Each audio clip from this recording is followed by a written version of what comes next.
This is Larry Fawcett. A month ago, he became the second person to receive a transplanted heart from a pig. Did you feel that in your legs at all? Oh, yeah. New video from the University of Maryland School of Medicine shows him working with a physical therapist and examining his biopsy results. That's exactly what we thought.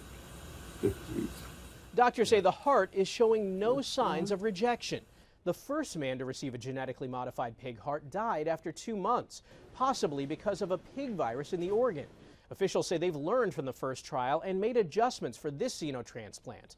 Fawcett wasn't eligible for a human heart because of other health problems. A charter school system that got its start in New York City is setting a new standard for mental health care on campuses everywhere. Jesse Mitchell reports on the popular program.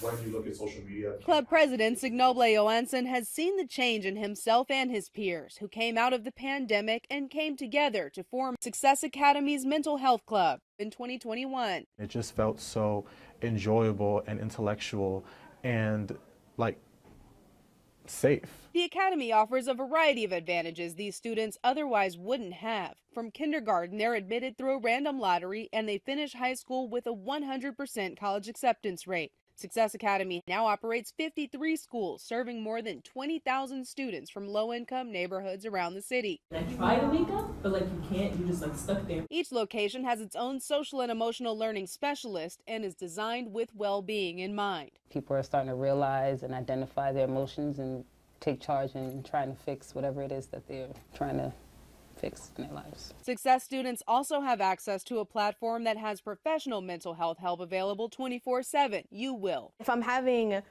self-body issues on this certain day, I'm like, okay, I want to work on that. Or I have something I'm stressed. I could work on that as well. Even just telling a friend, I'm going through this, is really what is going to get us to a better future. From confidential conversations to communal chats, these kids can confidently chart their own path to success. Jesse Mitchell, CBS News, New York. There's a growing no phone movement in schools. Up to 95% of teens own a cell phone, and kids can receive about 500 notifications a day, many during school hours, making it hard for them to concentrate, learn, and socialize. Meg Oliver takes us inside one school that decided to do something about it. For students at Newburgh Free Academy in New York, the first assignment of the day, locking their phones in pouches made by the company Yonder for 7 hours, including lunch. It was a bit of a shock for some students when the policy was introduced 4 years ago. I was ready to start a petition, bring it to the principal, stop it real fast. But no one signed 17-year-old Tyson Hill's petition, and now he loves attending a phone-free school. Why is this approach better? I mean, coming from a school where it was banned but it wasn't implemented, I was still using my phone. I was still on my phone.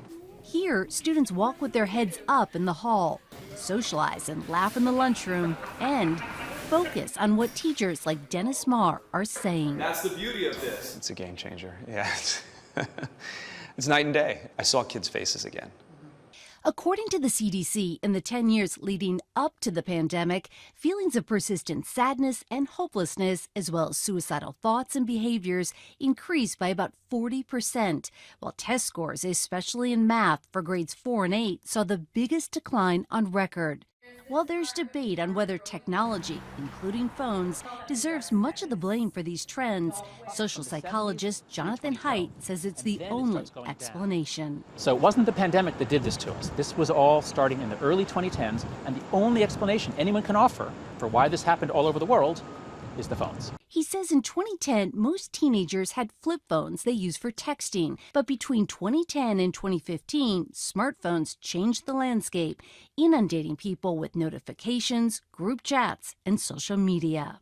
Smartphones are basically kryptonite for learning. If kids have access to a phone, they will text, they will check their social media, they will not pay attention. At Newburgh Free Academy, students lock up their phones and leave them in the classroom all day. It's amazing to see kids come to school and not have to worry about that phone going off and a video being posted of them fighting in the bathroom or them being bullied by someone else on social media. Yonder pouches cost between $25 and $30 per student.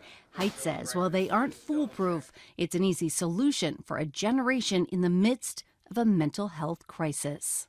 This was a disastrous experiment that we began in the early 2010s. We didn't know any better then. We know better now. Meg Oliver, CBS News. That's all for this week's Eye on Health. I'm Michael George. Thanks for joining us.